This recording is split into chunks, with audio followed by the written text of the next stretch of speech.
I almost did not make this video because once you hear what I am about to tell you, you will never hand your phone over the same way again.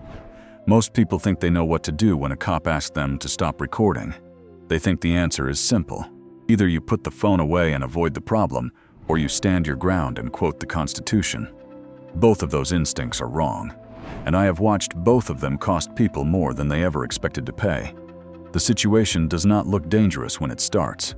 You are on a sidewalk, you have your phone out, there is a stop happening nearby, and you are recording it. Nothing about that moment feels like a crisis until it does. Until a uniform breaks away from the scene and walks directly towards you with a flashlight up and a tone that means business. And in the next 4 seconds, everything changes. What you say or do not say in those 4 seconds determines the rest of the encounter. My name is Officer James Cole. I spent over 2 decades in law enforcement, and there is one moment I kept seeing go wrong, the moment an officer demands your phone. I have watched people freeze. I have watched them hand the device over without a word. I have watched others pull it back and make the situation 10 times worse. And in almost every case, the person being recorded did not know that they were sitting on a right they were about to give away in the next 4 seconds. This video is not about fighting police. It is not about resisting. It is about one phrase, calm, short, respectful, that can stop that moment from moving in the wrong direction. But the phrase alone is not enough.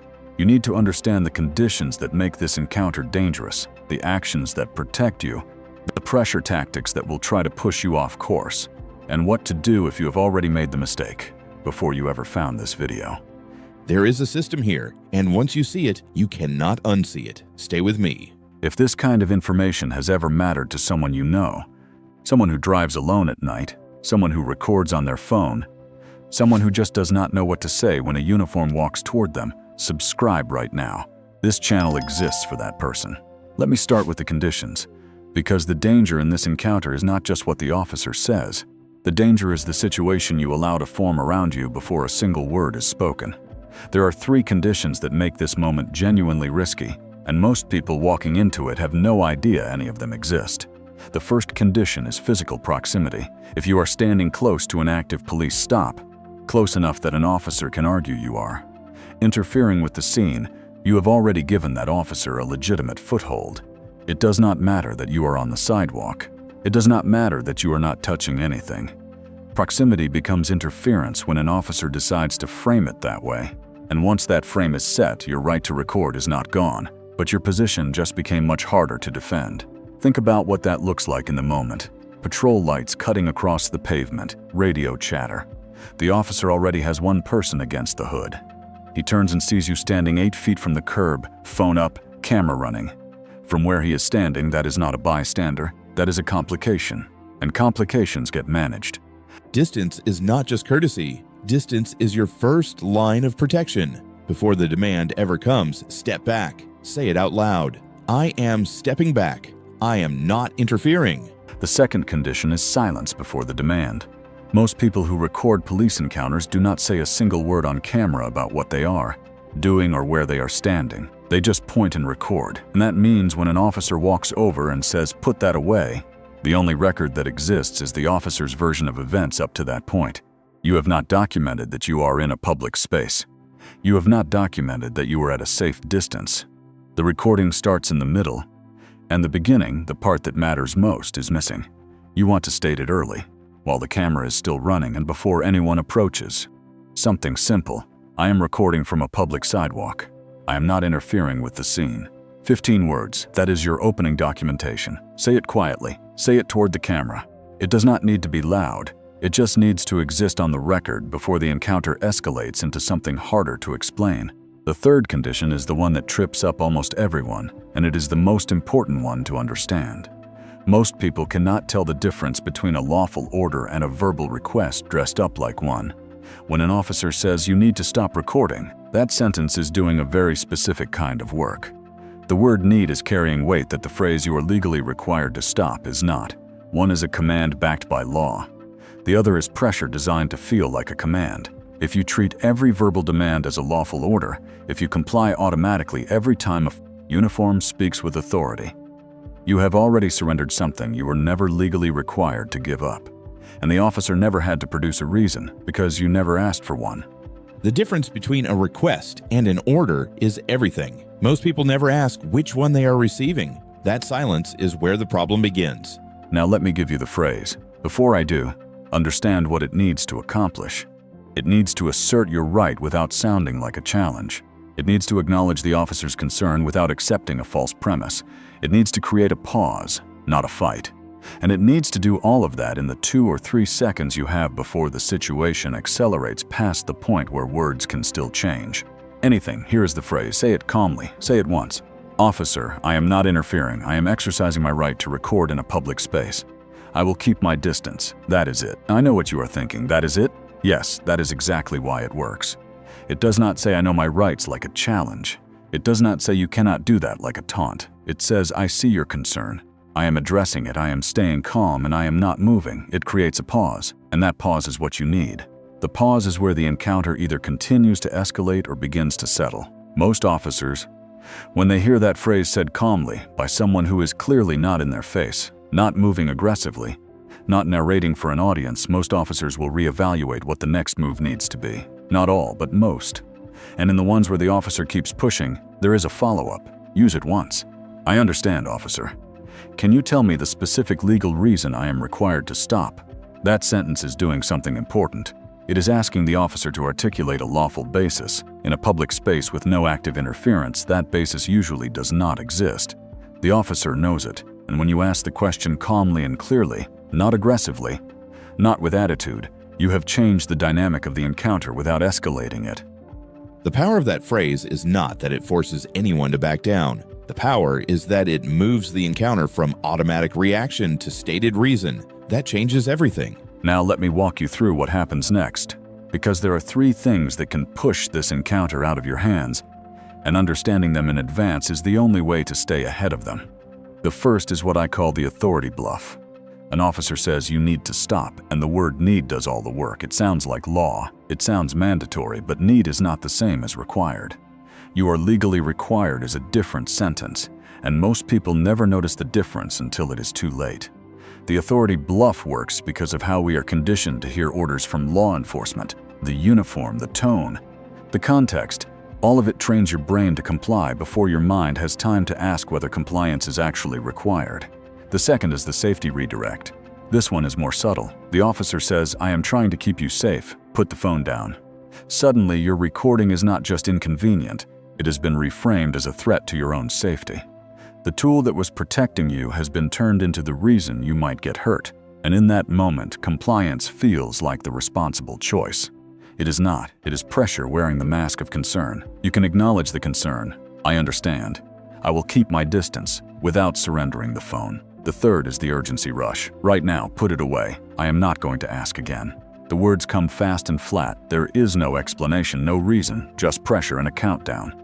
This tactic works because the human brain under stress wants to resolve the discomfort as quickly as possible, and the fastest resolution available is to put the phone away. Do not let urgency make the decision for you. When the words come fast, slow your breathing, keep your voice steady, use the phrase. When an officer rushes you, that rush is the tactic. The phrase exists to break the rhythm. Say it slowly. Say it once. Let the pause do the work. Here is how the decision tree works, and I want you to understand this before we get any further, because this is the architecture behind everything else I am going to tell you.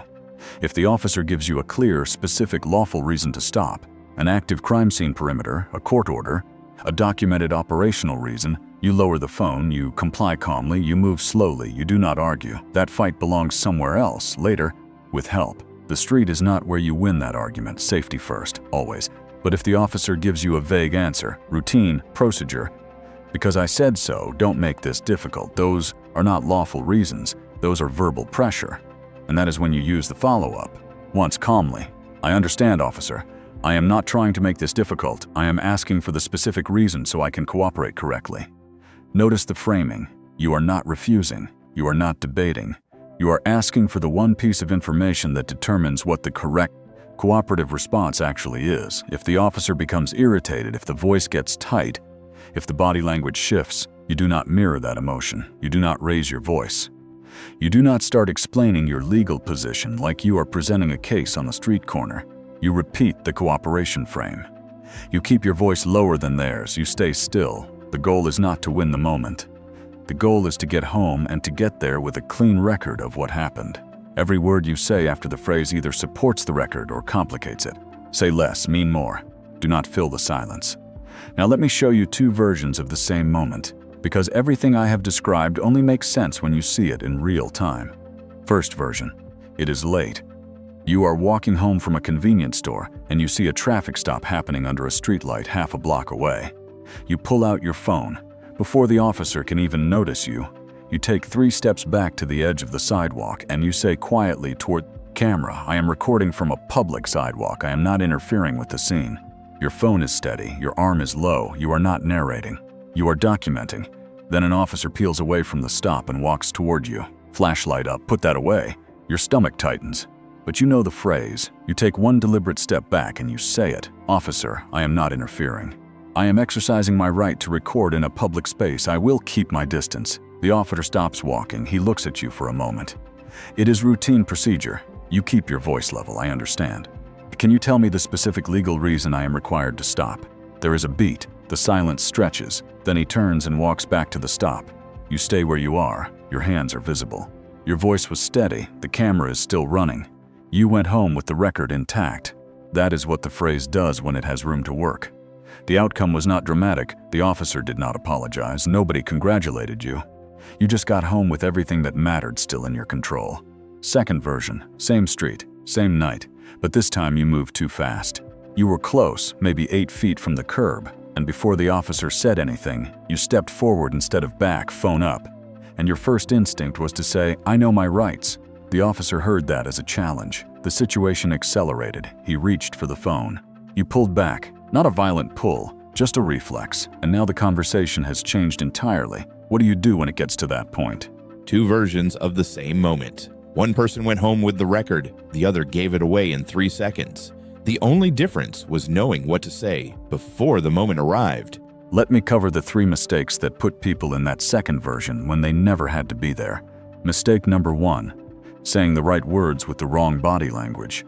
You deliver the phrase perfectly. Your voice is calm, but the phone is pointing directly at the officer's face at close range. Your arm is extended and you are leaning in.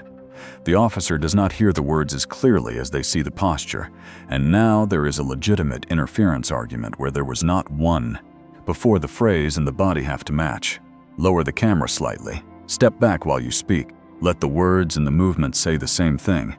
The right words said with the wrong body can actually make your position worse than saying nothing, because now the officer has both your aggression and your invocation of rights. And on camera, the aggression is what shows. Mistake number 2, continuing to argue after a lawful reason is given. The officer says there is an active crime scene perimeter and you are inside it. That is a specific lawful reason. The debate is over on that street in that moment. You lower the phone, you comply, you remember everything.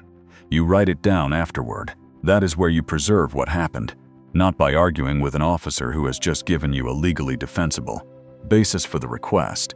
When a valid reason exists, the question stops being about your right to record and starts being about what happens next. Keep your head, record the details in your memory, leave. Mistake number 3 is the one that surprises people most. Narrating the encounter for an audience. You are all seeing this. Officer is demanding my phone right now. You are no longer documenting. You are performing. And officers respond very differently to performance than they do to quiet documentation. The record protects you. The commentary may not. The moment you start editorializing for viewers, you have changed the dynamic from citizen documenting to person creating content in the middle of an active situation. Keep the camera steady. Keep your mouth quiet unless you are using the phrase. The record speaks for itself. It does not need a narrator now. Tone, movement, and performance. Those are the 3 mistakes. Say the right words. Match them with your body. Then stay quiet. The phrase keeps working, but only if you let it. Here is the part almost nobody talks about. What if it is already too late? What if you handed the phone over before you knew any of this? What if the officer has it right now, and you are standing there trying to figure out what to do next? This is where people panic and make everything worse. Do not grab it back. Do not reach for it. Do not start explaining everything you did wrong or everything the officer did wrong. Do not fill the silence with nervous talking. The silence feels unbearable. Fill it anyway with your calm. Here is what you do instead. You say, clearly and without panic, "I want to note that I handed my phone over under pressure and I did not consent to a search of its contents." Say it once, not twice. Then you ask, "Am I free to go?" If the answer is yes, you leave. And the moment you are somewhere safe, in your car, inside, anywhere the encounter is behind you, you write down everything. The officer's badge number, the patrol car number, the exact time, the location, the exact words that were used, his and yours, in the order they happened. Every detail you can reconstruct while the memory is still clean. Because the handover is not the end of the record. The record you create afterward, the written account, the timeline, the exact language, that becomes the foundation of anything that might need to be reviewed later. Devices taken without a warrant and without genuine consent can be challenged, but only if the person who was standing there preserved what they remembered. The mistake was not permanent. What you do in the next hour determines whether it stays that way. Do not let the panic of the moment follow you home and make you do nothing. If the phone is already gone, stop. Do not grab. State your non-consent once. Ask if you are free to go, and write everything down the moment you are safe. I want to be clear about something before I close, because this channel does not exist to teach anyone to fight police. Most officers you will ever encounter will not demand your phone. Most encounters are routine. Most officers are doing a job, and they are doing it under pressure, in situations that move faster than most people realize, with incomplete information and real stakes. This video is not about them. It is for the moment, the specific, uncommon, high-stakes moment when the line gets crossed and the person standing on the sidewalk does not know what to say. A citizen who knows their rights and states them calmly is not a threat to a good officer. A calm, clear, respectful question is not hostility. It is the kind of interaction that keeps both sides of the encounter on solid ground. The phrase is not a weapon. It is a stabilizer. Let me bring this together. 3 conditions make this encounter dangerous. Being too close, having no verbal documentation before the demand, and not knowing the difference between a request and a lawful order. The phrase that creates the pause, "Officer, I am not interfering. I am exercising my right to record in a public space. I will keep my distance." If the officer gives a vague answer, the follow-up used once. "I understand. Can you tell me the specific legal reason I am required to stop?" 3 protective actions. Maintain distance and state it aloud. Keep the camera steady and non-aggressive. State non-consent clearly if the phone is demanded. 3 pressure tactics to watch for. The authority bluff, the safety redirect, the urgency rush. 3 mistakes that destroy the protection. Mismatch body language. Arguing after a lawful reason, performing for an audience. And if it is already too late, state your non-consent. Ask if you are free to go. Write everything down the moment you are safe. The record does not end when the phone leaves your hand. This is the moment where I ask you to do something. If someone you know records on their phone and has no idea what happens when an officer demands, send them this video right now, before they need it, before the moment comes. Because the moment it comes, there is no time to search for answers.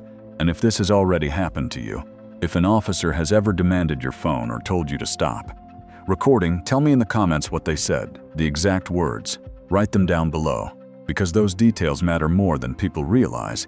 And this community is built on real experiences from real encounters. Every comment you leave becomes part of something bigger. This channel exists because those details, badge numbers, exact phrases, specific locations, are the kind of information that protects people who come after you. I read every comment. I take every account seriously. And if you are not subscribed yet, now is the time. This is not a generic law channel. This is insider knowledge from someone who spent decades on the other side of that badge, delivered before you need it most. I almost did not make this video. I made it because the phrase is not about winning. It is about keeping your record and your voice. In the moment, most people give both away.